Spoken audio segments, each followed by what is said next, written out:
சங்கத்தின் சார்பில் இன்றைய தினம் சென்னையிலே நம்முடைய அகில இந்திய அண்ணா திராவிட முன்னேற்ற கழகத்தினுடைய பொதுச் செயலாளர், சட்டமன்றத்துடைய எதிர்க்கட்சி தலைவர் மாண்புமிகு எடப்பாடியார் அவர்களை இன்றைய தினம் சந்தித்து 2024ஆம் ஆண்டுக்கான பாராளுமன்ற தேர்தலுக்கு முழு ஆதரவு அளிப்பதாக எங்களுடைய மாநில, மண்டல, மாவட்ட, தாலுகா நிர்வாகிகள் அனைவரும் இன்று வந்து ஒருமனதாக நாங்கள் ஆதரவு தெரிவித்துள்ளோம். எடப்பாடியார் அவர்கள் ஏற்கனவே 4 ஆண்டுகள் முதலமைச்சராக இருந்த சேலத்திலே 1000 கோடியிலே கால்நடை பூங்கா அமைத்திருக்கின்றார்கள். தமிழகம் முழுவதும் கால்நடை மருத்துவ ஆராய்ச்சி நிலையங்கள் அமைத்திருக்கின்றார்கள். மக்களுக்காக வாழ்ந்து மறைந்த புரட்சித் தலைவர் எம்ஜிஆர், புரட்சி தலைவி அம்மா அவர்கள் அவரை போன்று அவர்களும் நல்ல முறையில் நல்லாட்சி செய்தார்கள். அவர்களுடைய கரத்தை வலுப்படுத்தும் விதமாக இந்த பாராளுமன்ற தேர்தலில் நாங்கள் முழு ஆதரவு, தமிழ்நாட்டில் இருக்கக்கூடிய முழு வாழ்வாதாரமாக கொண்டு செயல்பட்டுக் கொண்டிருக்கக்கூடிய 1 கோடிக்கும் மேலான கால்நடை வளர்க்கக்கூடிய மக்களின் சார்பாக எங்கள் சங்கத்தின் சார்பிலே நாங்கள் முழு ஆதரவையும் இன்றைய தினம் தெரிவித்துள்ளோம். பாம்பின்கால் பாம்பரியும் என்று சொல்வார்கள். அதே போன்று எடப்பாடியார் அவர்கள் விவசாய குடும்பத்திலிருந்து வந்தவர்கள். அவர்கள் இந்த கஷ்டப்படக்கூடிய அடித்தட்டு இந்த ஆடு வளர்க்கக்கூடிய இந்த மக்களுடைய கஷ்டம் அறிந்து மக்களுக்காக உதவி செய்யக்கூடிய ஒரு பக்குவம் படைத்தவர் என்பதால் நாங்கள் அனைவரும் இன்றைய தினம் வந்து முழு ஆதரவு தெரிவித்துள்ளோம் என்பதை இதன் மூலம் தெரிவித்துக் கொள்கிறேன். மேலும் நாங்கள் வந்து ஆடு வளர்ப்போர் நலவாரியம் அமைக்க வேண்டும்.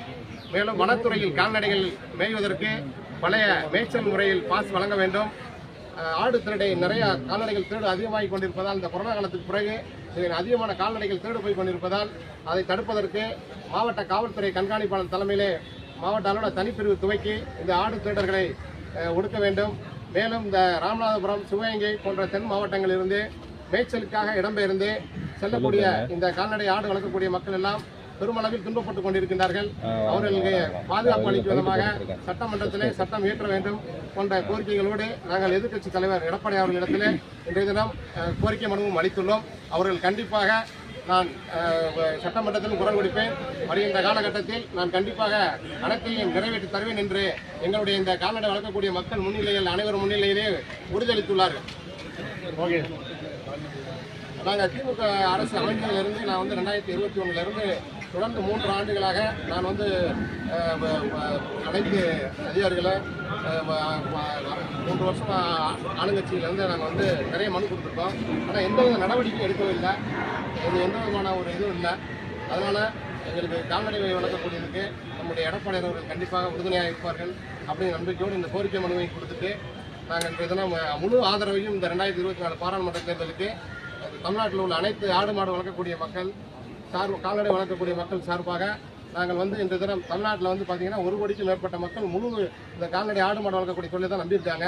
அந்த 1 கோடி மக்களின் சார்பாக இன்று இங்கே வருகை வந்துள்ள எங்களுடைய நிர்வாகிகள் வந்து நாங்கள் வந்து இன்னைக்கு முழு ஆதரவு அளிக்கிறோம்.